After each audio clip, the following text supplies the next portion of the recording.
Bienvenue dans la présentation de la mise à jour 8.16 de Cactusoft Construction. Voici la liste des nouvelles fonctionnalités que nous allons regarder dans cette vidéo.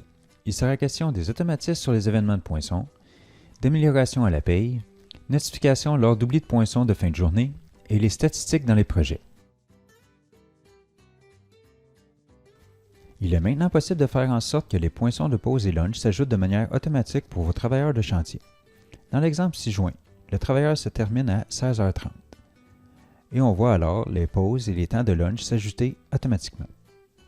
Pour ce faire, en tant qu'administrateur, on doit aller dans la section Mes chantiers. Ici, nous passerons par la section Horaires. En cliquant sur l'icône de paramètres, nous sommes en mesure de créer des automatismes par défaut.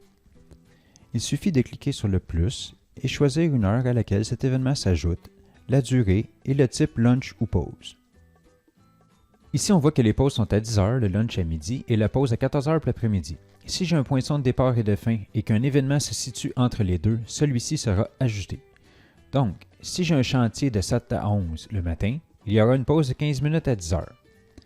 Sur le chantier suivant, de 11h à 15h30, le dîner et la pause de 14h s'ajouteront, et ce, de manière automatique.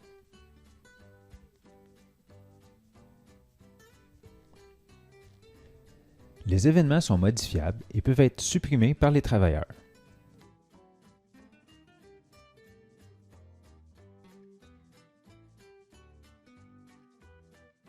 Si une personne travaille en dehors des heures de ces événements-ci, rien ne sera ajouté. Si vous avez des équipes de nuit et que leur dîner est toujours à 2h le matin, vous pouvez ajouter cet événement et personne de jour ne sera affecté. Je vais la supprimer. Il est même possible de rendre accessible à vos travailleurs de faire eux-mêmes leur propre configuration en cliquant ici. Le travailleur pourra alors aller dans les paramètres du poinçon. Il pourra alors ajouter des automatismes ou modifier ceux que vous avez déjà créés pour tous.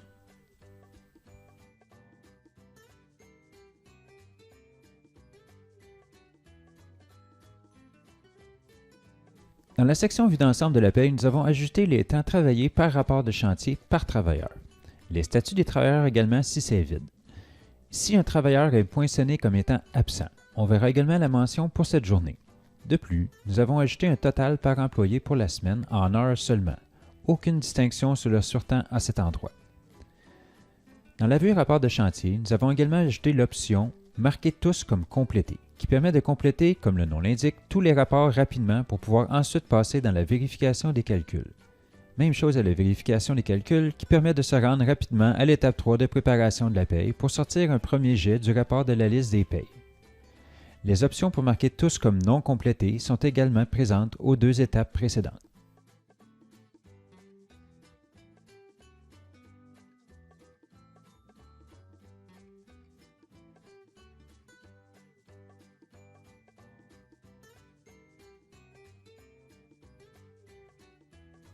Une nouvelle fonctionnalité peut être mise en place dans votre instance à votre demande. Nous pouvons faire en sorte qu'une notification s'envoie aux travailleurs quand ceux-ci n'ont pas fait leur poinçon de sortie pour la journée. Une notification serait alors envoyée 1 heure après l'heure de fin prévue du chantier. Voici le message qui serait alors envoyé à l'utilisateur. Pour recevoir cette notification, il faudra que ce soit ce même utilisateur qui a fait le poinçon d'entrée sur son cellulaire.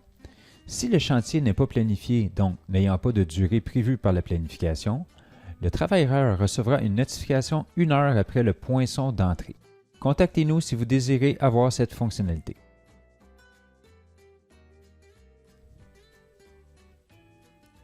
Dans la section main-d'œuvre du projet, il est maintenant possible de consulter le sommaire de main-d'œuvre.